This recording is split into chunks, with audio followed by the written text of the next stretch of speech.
Hey. All right. Well, hello there. Hello, Hannah. What can people expect with your short film? And I don't even know how to say it. Oh yeah, Marriaginalia. Uh, Thank you.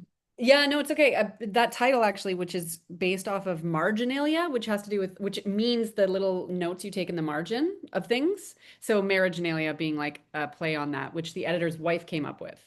Um, so sorry, what did you say? What to expect? Yeah, what can people expect with it? What's the vibe?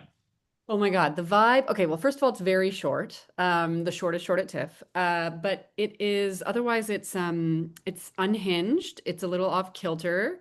It's funny and it's grotesque. So if you're squeamish, you'll probably look away once or twice. And if you're not, maybe you'll love it. But either way, it's like great actors doing a weird thing in a universe that is not weird to them, you know? Oh, explain that. Well, so the film itself is sort of I really wanted to make something where the couple have their own world that feels like uniquely their own universe and that is of this world, but maybe a little bit different. Like what I said to the actors at the time was, just imagine that like you went through COVID and then never left your house.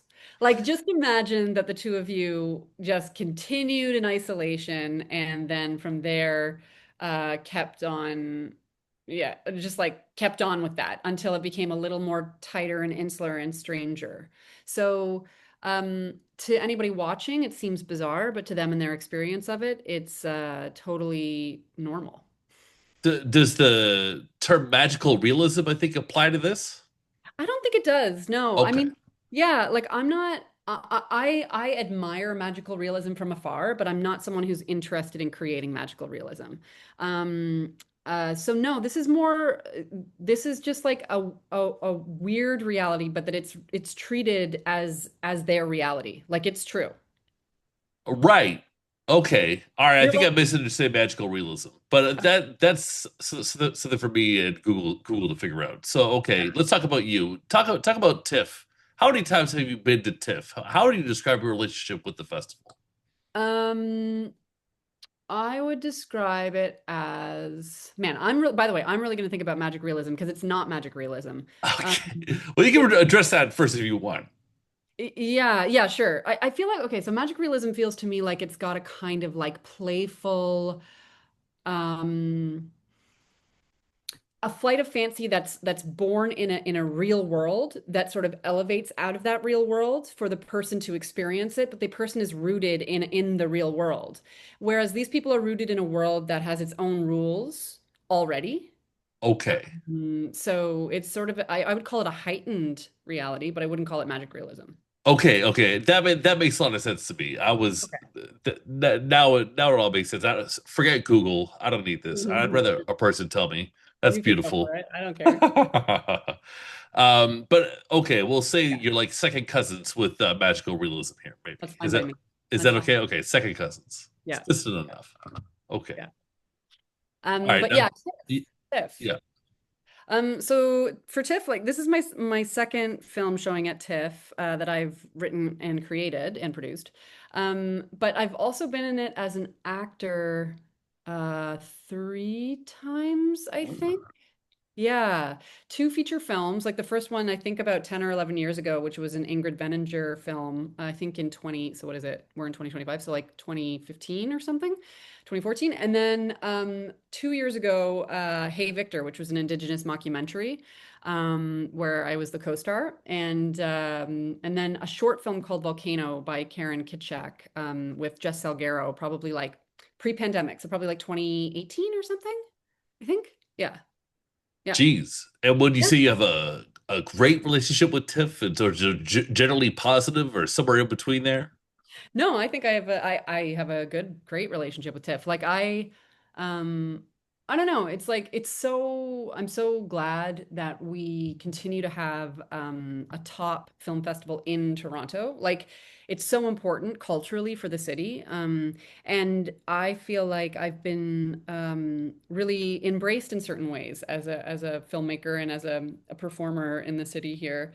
And I've also like been part of Pitch This, which was like a pitch competition for a feature film and stuff like that. So I love TIFF. I love going to see the films. I love getting to hang out with people. Like I love getting to meet new people. I love the parties. I love seeing the shows. I love talking to people. I love the energy of it. I love it. I love TIFF. Yeah.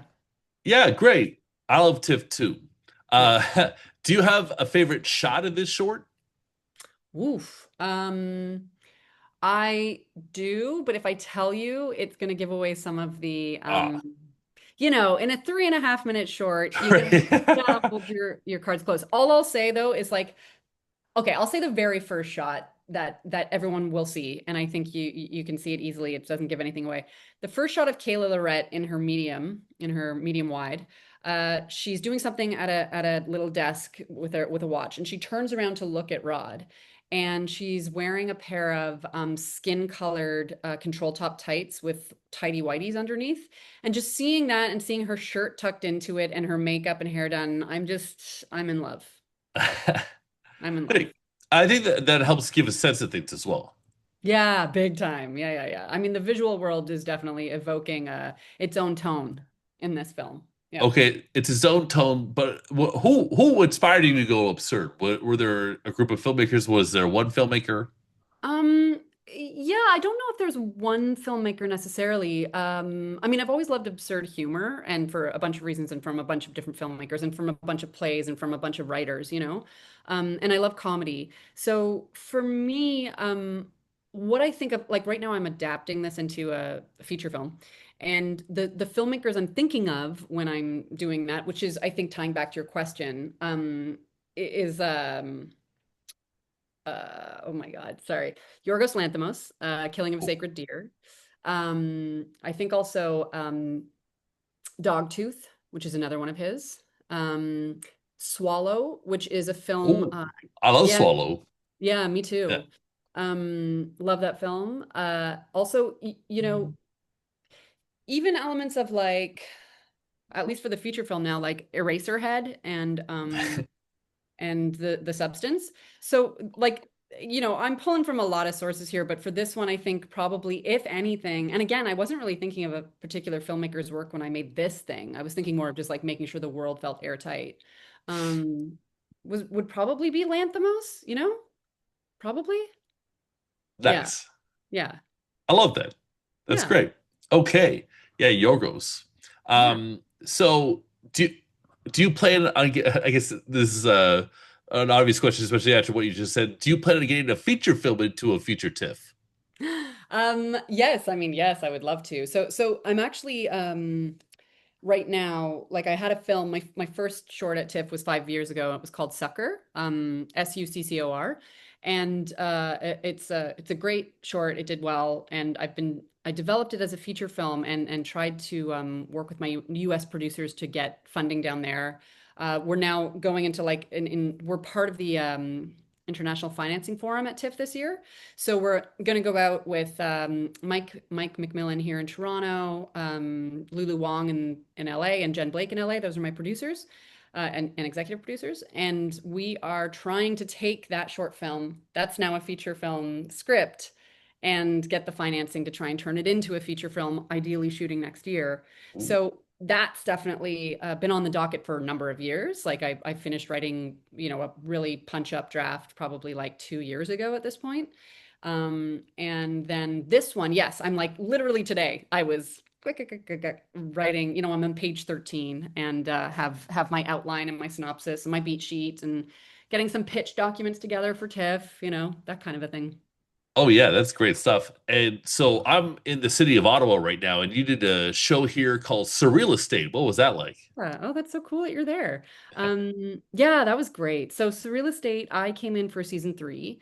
George Olson, who created it, he's a guy from Boulder, Colorado, and he made it with all Canadian, filmmakers, cast, crew. But it was his idea and his creation, along with Blue Ice Pictures out here and Hulu and Sci-Fi Channel. And so I came in for season three as a writer and wrote two episodes and broke, as a team in the writer's room, you break all 10, in this case, 10 episodes together. Wrote it. And then, unbelievably, I auditioned for a role and got a role as Death, as the character of Death in the latest season of in a few episodes of Surreal Estate. So, it was a treat. It was a pleasure. And it was really cool to come to Ottawa because I'd never shot in Ottawa before, like I'd been for various other reasons, but not for shooting. So it was a great team, talented people, talented director. I mean, talented writers. George specifically leading it was just such a bang up writer. Holy cow. You can learn from him. So it was a treat. It was a pleasure, and I think it turned out really well given, all of the constraints and dual units shooting at the same time, that kind of a thing. Um, yeah, yeah. Cool. Great. Okay. And you were in a Star Trek show, Star Trek Discovery, correct? Yes, yes, I was. For a few seasons, I think 3 seasons I was in, and I often joke that my hit in casting is either comedy or an alien or robot. So in this case, I was a robot or an augmented human for 3 seasons, and but I also got to come back in like a mirror universe as myself, which was a great relief to not have 17 pounds of makeup and silicone on my face and head for some of those episodes. But it was a treat. I mean, like, what a pillar flagship show, to be a part of. It was wild. Oh yeah, that's so cool. When I'm getting to know someone, I'll often ask them what kind of alien they'd be in Star Trek. So I want to ask you the same question. Oh, damn. I mean, I don't know, but I will say, like, I have some ideas on who I'd like to be. Like, I don't know, it would have been fun to like be a Ferengi or something like that. Like they were fun aliens, I thought. And or what was Deanna Troy? The psychic ones. I am not that literate in Star Trek. Gotcha, gotcha. I have people into like the Vulcan and Klingon category generally. Well, Yeah, and then fair enough. sometimes some people are the Borg for sure. Oh man, the Borg. Yeah, that's a good one. Very Some fun people are one. just irresistible. They just suck all the oxygen up in the room. You can't. Yeah, They're right. just the Borg, in my Yeah, opinion. right, right. That's good. I like it. Yeah. But okay. Yeah, I'm gonna have to look up the ones you mentioned because Yeah. I there's been so much Star Trek and I've only seen the movies and some Yeah. of the next generation. I'm really low in terms of Trekkie knowledge out there, which I'm kind of happy with too. That's totally fine. When people talk about Star Wars, I'm always like, I'm sorry, I don't know. You're right. So I forgive you for not knowing, and I don't know either. I just grew up in a bit of a Trekkie family, so I know I've watched probably more than you have. Well, that's good stuff. But yeah, so some of these people I find insufferable, but they're also lovely too. But anyways, what's your best advice to newcomers to this business? I think it would depend on what um like avenue that they're seeking to Let's go say down. actors. Actors, okay. Yeah. Um, if you have any creative, as in creation, bone in your body, absolutely make stuff. Um, I believe that some of the reasons why I can draw a line from the very first thing I made that probably wasn't that good to where I am today, or to this short getting into TIFF. Um, and while that might not be an actor's desire necessarily to go that, it still has allowed me, and I think put me on a stage enough. Not saying, if by any means somebody famous, but on stage enough to like then get other opportunities as an actor as well, or to put myself in opportunities as an actor. So I would do that. I would early on, I would try and make friends, collaborators. That will shift and change through the years, but you'll win some, you'll lose some. That's all going to be true. But the thing is, if you can get people who you champion and who champion you to the best of your honest abilities, do that, make work together if you can. And if you're not making work together, applaud the others and hope that they applaud you as well when that does happen. Um, and I think community is a big one. I think that community is probably one of the biggest things. And remembering that, like, if you quit, you won't win. Like, that's really the only single piece of truth. And And however, if you have 10 years of $10,000 a year, maybe take your lottery out of the game, you know? Ooh, okay. All right. Uh, who have been mentors to you? Man, I'll go back to Ingrid Veninger. Ingrid, who's a real, the DIY woman of Canada filmmaker. She's someone who, seeing that she has been able to make interesting films affordably, and many of them, she iterates and creates and does so with honesty and her own integrity. And she also showed me the ropes around like, how do you approach a film festival? Like, what emails do you send off the hop? Like, what assets do you need to do that? How do you build relationships within film festivals? She's got she was generous with that kind of knowledge sharing, and I think like skills building. Um, and was also honest as like a director in terms of where I was at as an actor at that time and like some things I needed to grow. And so definitely Ingrid Veninger. Can I just say her for Of now? Or do you want? course. That's Okay. fine. We'll just stick Okay. with one. Thank you. Thanks, Hannah. Thanks so much for your time. I had fun during this conversation. Me What is too. your final message to my audience? Oh, dang. Well, I'll just say a message to, can I say a message to filmmakers generally? Is Sure. that cool? I think like I obviously feel so lucky to have something at TIFF, and but there are many years when I haven't, and I feel like the wave moves around to different people at different times, and I see so many filmmakers making incredible work that doesn't get recognized sometimes, and I felt the same way about myself, and I just want to say that if you're being creative and you're trying to make things and you are making things, like you're fighting a good fight, and we all are, and I'm in it with you, and I look forward to seeing when your wave begins. I like that. Very encouraging. Yeah. Ended on that note. So yeah, thank you so much for your time. Thank you so much, Michael.